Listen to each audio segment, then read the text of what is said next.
Hello everyone, welcome back. Today we are going to understand accounting concepts and accounting conventions, the basic rules that accountants follow while preparing accounts. Don't worry, this will be very simple, very clear, and with easy examples you already know.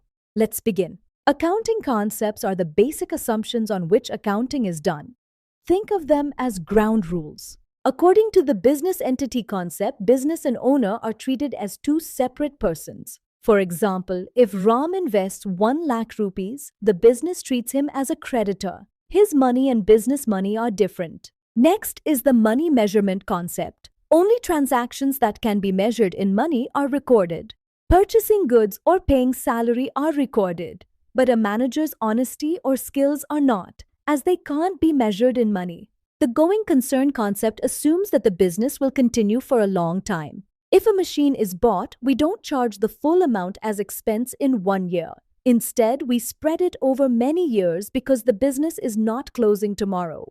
Under the cost concept, assets are recorded at their original cost, not market value. If land was bought for 5 lakhs, it stays at 5 lakhs in the books even if the market price doubles. The dual aspect concept means every transaction has two effects, debit and credit. Starting business with 50,000 cash increases both your assets and capital. This is the foundation of double entry. The accounting period concept divides the life of a business into small time periods to find profit or loss. Usually, accounting period is 1 year.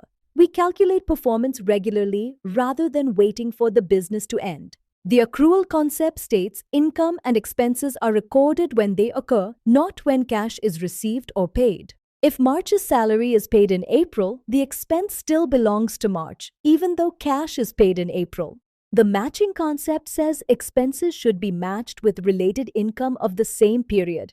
To find the correct profit, we subtract the specific cost of goods sold from the revenue they generated. Now let's look at accounting conventions. They are generally accepted practices followed over time. The convention of consistency means the same accounting method should be followed every year. If you use the straight line method for depreciation, stick with it. This helps in comparison.